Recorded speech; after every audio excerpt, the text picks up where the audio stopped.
With Beefheart and the Magic Band forced to go back to the drawing board, Zappa himself was still on the lookout for new acts to sign. Yet as with many of the artists already brought on board the label, the next band to emerge sought him out. The Nazz were a successful outfit from Phoenix, Arizona, who had already scored local hits with their early singles. Unlike the majority of West Coast acts, they had no interest in folk rock or psychedelia at all. Their touchstones were the British pioneers, the Beatles, the Yardbirds, The Who, and Pink Floyd. And by mid-1967, they had turned up in Los Angeles determined to take their sound to a wider audience.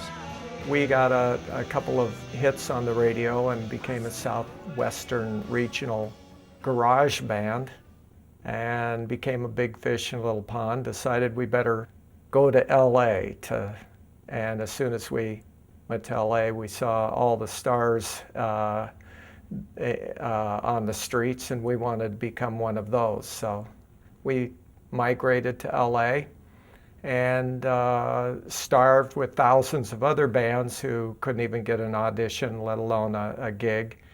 But we managed to do fairly well. When I joined the band, they were the house band at the Cheetah Club that was on the Santa Monica Pier in Santa Monica. We already had a built-in gig, and we did other things. We played other shows, other concerts. But when we really ran low on money, we'd go back to Phoenix because we could almost name our price in Phoenix. So we'd go back there and go back to California when we really had to make some money to help pay the bills and expenses and all that sort of thing. But we were still the Nazz and we had gone back to Phoenix at the beginning of 1968. We were still called the Nazz. And when we went back to Topanga Canyon in 1968, we had to change our name of the band because there was Todd Rundgren's Nazz in Philadelphia had signed a deal with a record label. So the unwritten law of rock and roll is, somebody else gets a deal, they sign the name first. That Rundgren's group took the name The Nazz was a blessing in disguise. The band weren't significantly known on the LA scene for a name change to be detrimental, and the new moniker that they arrived at developed into a defining concept for the entire act itself. Alice Cooper was born, at first signifying the band, and shortly afterwards lead singer Vincent Furnier himself. And slowly they would transform into an outrageous blend of horror and rock. The newly named outfit were becoming an infamous fixture on the LA live circuit, and auditioned for many labels, yet were struggling to find a record company brave enough to sign them.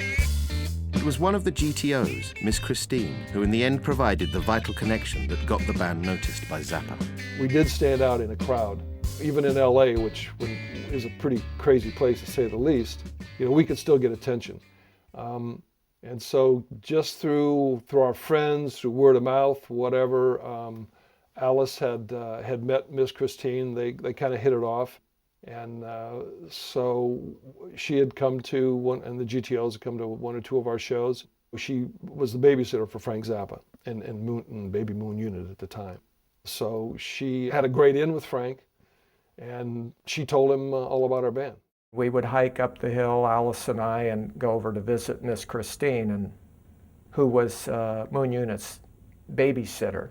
And so the three of us would watch Moon Unit crawl around the floor while Alice and I tried to talk Miss Christine into getting Frank to come and hear our band play, which she nearly did 2 or 3 times, and then it would fall through at the last minute. As a matter of fact, one time Frank even showed up, but he had to leave before we played.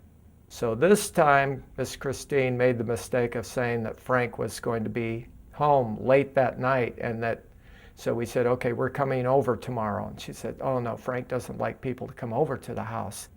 And so we talked her into agreeing that 9 o'clock we would come over, but she would talk to Frank and then let us know if it wasn't okay. Well, by the time we walked all the way back to Topanga Canyon, Alice had turned 9 p.m. into 9 a.m. So we showed up at 9 o'clock in the morning, knocked on the door.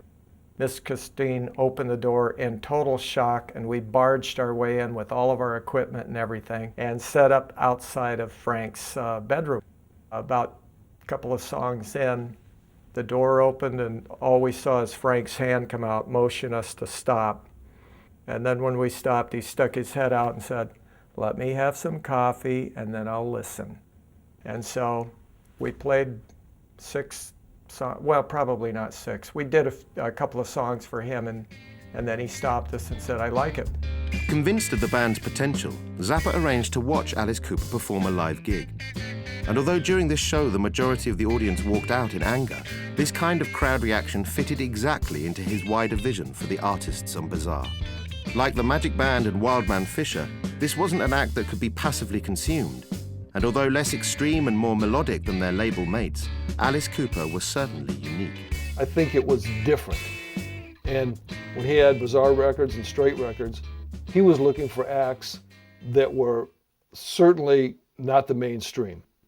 He was an artist. And I think it took an artist to see what we had to offer.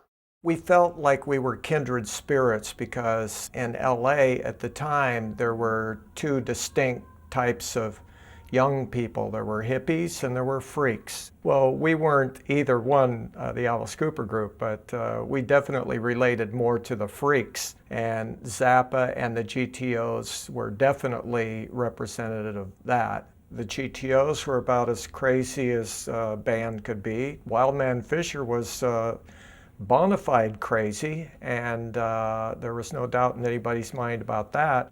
Captain Beefheart wasn't your, Pat Boone of the day. So we fit right in. We were definitely on the Bizarre side, and that was the name of the record label. So we thought we were perfect, and evidently Frank did as well. With Alice Cooper now signed to the label, Zappa even road tested the band by having them open for the Mothers of Invention at the Whiskey A Go-Go, which immediately raised their profile on the LA circuit. While the Mothers albums would continue to be issued by the label, a problem with Warner's international distribution forced Zappa and Cohen to set up a new imprint through which to release the work of the artists they had signed, Straight Records. The first LP to be released on the Straight label was the debut of Alice Cooper, Pretty's For You. The band had entered Whitney Studios back in November 1968, with Zappa again on board as producer. With limited studio time available, he chose to record the band in the most loose and rudimentary manner possible, hoping that this lo-fi approach would best capture their raw sound. We'd show up late at night, and it was a moonlighting thing because that's the cheap hours. And as soon as we got there, guys started bringing in the baffles, which were standard. We didn't know. We were green. We didn't know much about recording, but guys started setting up baffles to get separation so the bass wouldn't leak into the drums and all of that. But Zappa told him, "No, take the baffles away. I want it to sound like I'm driving by in my car and a garage band is rehearsing with the garage door open." We proceeded to get ready to play, and then Frank would say, run down a couple of tunes. So we'd be casually not ready. We weren't really recording yet, and Frank would come on the intercom and say, "We got it. That's a take." We're like, "Wait a minute, I dropped my pick in the middle of it." And he's saying, "We can fix it in the mix." And we were so green, except for one of our guys, Michael Bruce. You could tell he started sensing something wasn't going the way we had hoped it would. And we laid down tracks like as fast as we possibly could. Yet in a repeat of the Sandy Hurwitz debacle, an incident occurred which led to Zappa's departure from the studio. And again, Ian Underwood was left to oversee the album's completion. You have to remember he was very, very straight. He didn't appreciate alcohol or drugs, especially in the studio. And the first day we were there, Jefferson Airplane were in the studio next to us. And they had heard about that we were signed with Frank, we're doing our first album. So they took us out in the alley behind the studio, and they gave us a really big joint. And so we smoked it, but yeah, we smoked a lot when we played back in the early days. And so it was not a big deal. But when we came in, Frank knew that we were kind of stoned. But we were loose, we were ready to play, and it wouldn't affect us at all. But he just didn't like that. Plus, he wasn't feeling good. I think he had a sore throat or something. He was a little bit under the weather. So the combination, he basically walked out of the studio. Now we're thinking, oh, well, what are we we don't know about how to record. So we proceeded under Ian's supervision. And by then we had already laid down almost all of the tracks.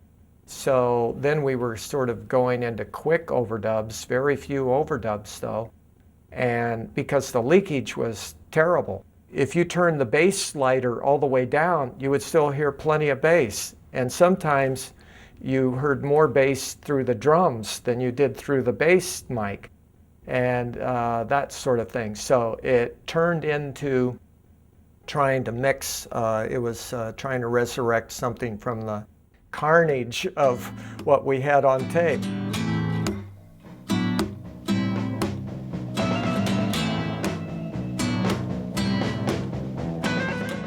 The chaotic recordings were transformed into a finished album, and Pretty's For You was eventually released in May 1969.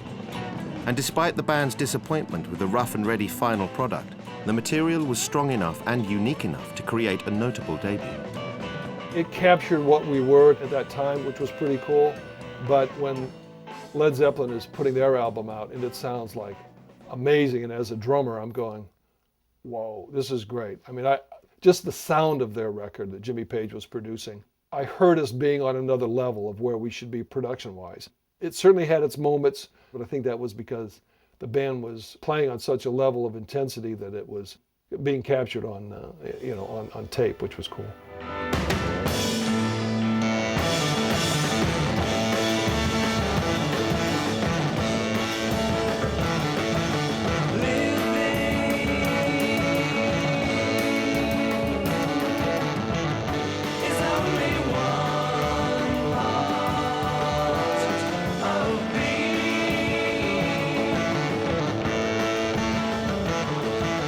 When I listen to Pretty's For You, I think no one else is quite doing anything like this. They bridge the gap between out there psychedelia and the kind of Nuggets bands when you've got this British influence going on in there. And I've forgotten which track it is, but there's a lift from Pink Floyd's Astronomy Domini. There's also keen elements of The Who in there, and sometimes I think Alice sounds a bit like Daughtry as well. And then you've got these Beatles harmonies going on in there as well. But it's all been given as kind of a weird, dark LA vibe, Phoenix, Arizona, filtered through LA vibe. Something quite strange is going on there. Look up, standing with your head held high. You will be reflected. You look outstanding with your eyes in disguise. Just beyond Damascus.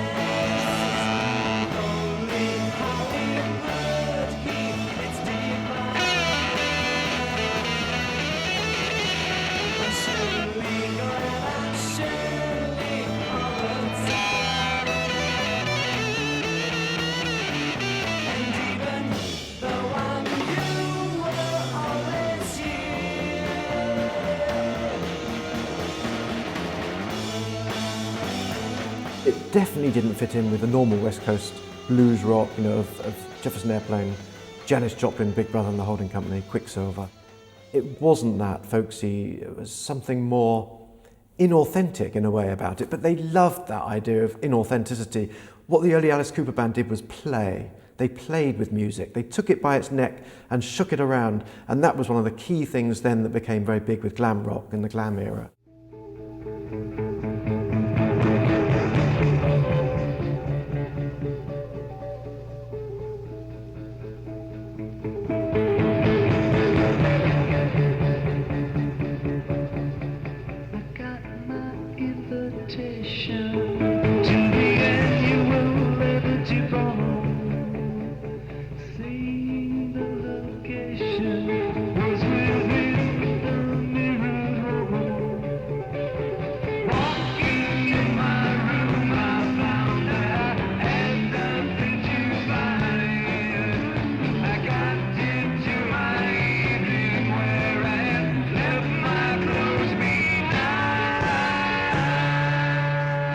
I thought it was going to set the world on fire. Of course, it didn't quite do that, even though there are people out there that still claim that it's their favorite Alice Cooper album. And I do agree that it was our most original album. We were just so thrilled to have a stamp of legitimacy on our band. We were driving around LA selling the album out of the trunk of an old Cadillac Hearst that our managers had. And we would even see posters in the windows at Woolworths, and we were like, wow, this is incredible. We had a setback though, because Woolworths said, wait a minute, this cover, which was a painting that belonged to Frank, had a picture of a funeral, but there was a girl whose skirt was lifted up in the front so you could see her underwear. And Woolworths said, no, we can't have that. So they had to recall the album and put stickers over that part of the album cover, which actually seemed to give a bump in sales because, teenagers got to see what's under that sticker. While the GTOs and Wildman Fisher would not record again for the label, Alice Cooper were developing independently of the bizarre and straight setup. After the initial boost in their profile from being associated with Zappa, by mid-69 they were actively looking to distance themselves from this connection. Being under Frank's wing was a big boost for our career, but at a certain point it started to become a thorn in our side because we were hearing so many people that would automatically give credit for what we were doing to Frank, like we were just being puppets to whatever Frank wanted to do. And that wasn't true at all. We were creating our own thing, Alice Cooper, which is what we all wanted to do. I really wanted to do. I didn't want to be under the wing of Frank.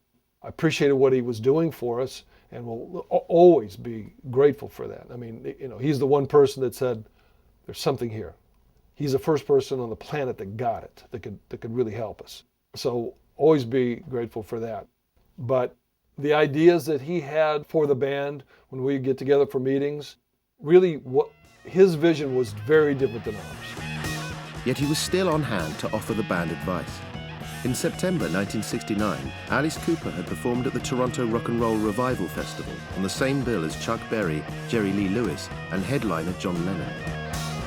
When frontman Cooper threw a live chicken into the crowd, headlines the next day reported that he had in fact bitten its head off and drunk its blood. Zappa phoned the band immediately and told them, whatever you do, don't tell anyone you didn't do it. The band returned to the studio shortly afterwards to record the follow-up to Pretty's For You, Easy Action. Looking for someone to capture their sound in a more professional manner than Zappa had, they ended up working with Neil Young's producer, David Briggs. Yet despite the cleaner recording and the media hype surrounding them, when the LP was released in March 1970, it fared worse than their debut, and the band was still unhappy with the finished product. He still wasn't the producer that the band Alice Cooper was looking for. It was a little bit cleaner production on the album, but it wasn't the sound that would eventually be Alice Cooper. You could tell right away. And when we did Lay Down and Die Goodbye, which had a lot of free-form, free-flowing music, kind of psychedelic, and he just called it, okay, well, we'll put the psychedelic shit on now. I think he had a gig. He had to be there. He did his work. It was his business. He recorded the album the best he could, but we could tell pretty much from the beginning, because that was the reason we wanted somebody like David Briggs. We wanted a more studio-sounding album. Well, we got it, but it lost the energy of Pretty's For You to a certain extent. Let me in, knock, knock, I said, is there? Well, it's me, the reaching hand, and I'm coming after you. I'm coming after you, coming after you.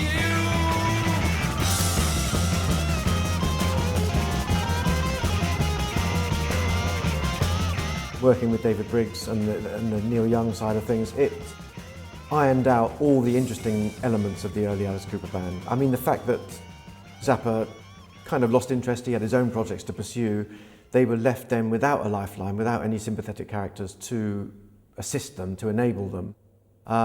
Completely out of place in the city of the birds, the mamas and the papas, and this is just, even though they embodied in some way this whole Hollywood Babylon element. I mean, Alice took his whole act from Betty Davis in Whatever Happened to Baby Jane, this plastered in makeup, this old, wretched kind of woman, and he even moved like that, incredible. So in some respects, they really were the authentic side of Hollywood, but it was not the side that rock culture valued at that time. Unfortunately, Pretty's for You sold maybe 13,000 copies, broke into Billboard Top 200 at 99. Easy Action was released and sold a little more than half of that, maybe like 9,000 copies, and didn't even break into the top Billboard 200. So at that point, he became really it was just the business of the record company. It wasn't anymore getting together with us and talking about the creative aspect of the band direction musically or artistically. Alice Cooper's impact, on the other hand, would be far more immediate. Still struggling to gain acceptance in a West Coast scene dominated by languid singer-songwriters, they relocated to Detroit, the home of heavier proto-punk bands like the MC5 and the Stooges. Here, their act continued to become more outrageous and shocking. Yet with Straight still backing them, they knew they needed a hit.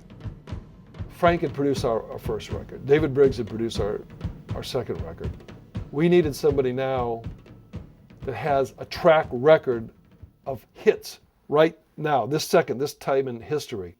And we kept thinking and thinking who was consistent, not just boom, has a hit or two and then they're gone. And the Guess Who from Canada kept coming up. We focused on Nimbus 9, that was the company in Toronto, and Jack Richardson, who was the producer of the Guess Who. Of course, what do they know in Toronto about the band Alice Cooper? They bite the heads off chickens and drink the blood. So they wanted to stay as far away from us as possible. And I mean, Jack really thought we're crazy. I mean, there was all people that were confused, and there was the blood, the gender bending thing, and they were the Guess Who. That's a nice, solid, well-established, good-looking band. No gray areas there. Jack Richardson said that he'll send Bob Ezrin down to New York City. He said, Bob's green, he's new, he's classical. Everything about him is classical music. Once he sees these guys called Alice Cooper, he's going to come running back to Toronto, not even stop to probably get in the plane with his tail between his legs. He's going to be so scared, so freaked out by this band. And actually, the fourth biggest thing that ever happened to us after the chicken incident was Bob loved the band. He went back to Toronto, told Jack, there's a whole new movement in music coming, and either we're going to be part of it or it's going to go right past us. A baby's brain and an old man's heart. It took 18 years to get this far. Don't always know what I'm talking about. Feels like I'm living in the middle of town. 'Cause I'm empty, I get confused every day. I'm empty, I just don't know what to say. I'm empty, I gotta get away. I gotta get out of here. Mom and Dad's got me drinking whiskey.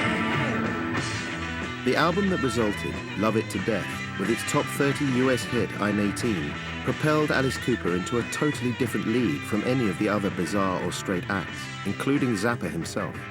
Well, they created a sound with Bob Ezrin that actually has endured as almost this quintessential classic rock, cleanish rock sound, powerful but clean. But what made the Alice Cooper band really take off, I think, was that they also embodied this post-Manson, post-Altamont element of the dark side of the hippie culture. Even though they were not really hippies, they looked the part. If any grandmother saw them walking down the street in their hugely long hair, they would have just assumed they were a typical bunch of peaceniks. And after Manson hit the newspapers all around the world with his long hair, suddenly hippies weren't this benign force who sort of took drugs in their own weird little dens. They put the fear of God into people. And Alice Cooper seized and I think he brought in a whole new audience to the rock culture who then were able to grow their hair, who didn't necessarily believe in love and peace and all that kind of stuff. These were more blue-collar people from Chicago, Detroit, where that Alice Cooper band moved to. A much harder element, and that's reflected in both the imagery and also in the sound that they concocted with Bob Ezrin as well.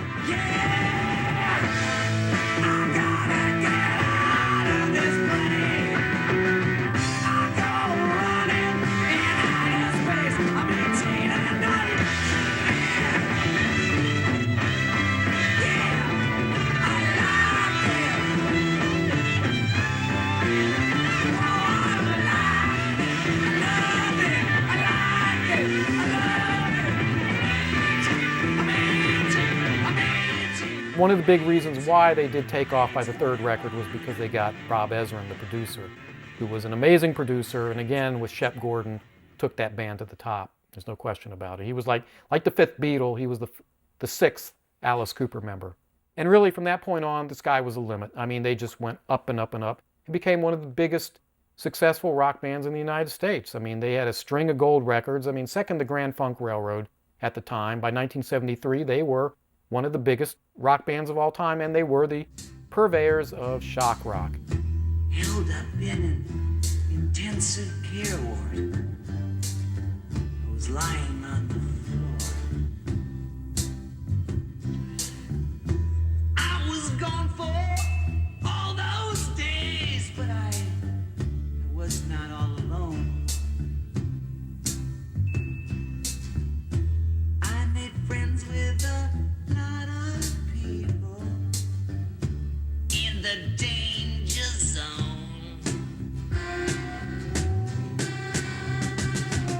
See my lonely life unfold. See it every day. See my lonely mind explode. When I've gone away, Released in January 1971, Love It to Death was both a triumph and a breaking point. As the Alice Cooper band took off, Bizarre and Straight were waning, and neither Zappa nor Herb Cohen were able to capitalize on a success story that was now out of their hands. Once Love It to Death was recorded, we were with Bob Ezrin, then it was pretty much Nimbus 9, Bob Ezrin, Shep, Alive Enterprises, our management, and us. There were still some ties that actually lasted with Bizarre Records through Love It to Death, Killer and School's Out, business ties that was severed, unfortunately, through a really bad lawsuit after School's Out, because, I mean, obviously the band just took off like a rocket after that. Unfortunately, the last couple of years, our tie with Frank and Herbie Cohen, his manager, just, you know, it was a bittersweet relationship, unfortunately. But professionally, there's nobody I respect more in the business than Frank as a entrepreneur in the record industry and as a musician. I mean, he's, you know, what can you say? As Bizarre and Straight Records' most successful discovery jumped ship, the end was in sight for Zappa and Cohen's landmark venture. With Alice Cooper and Beefheart moving fully onto Warner Brothers and the Persuasions picked up by Capitol, the final releases on the label were Zappa's own. As had previously happened with MGM Verve, he'd become dissatisfied with the distribution deal with Warner's and was looking to switch labels once again.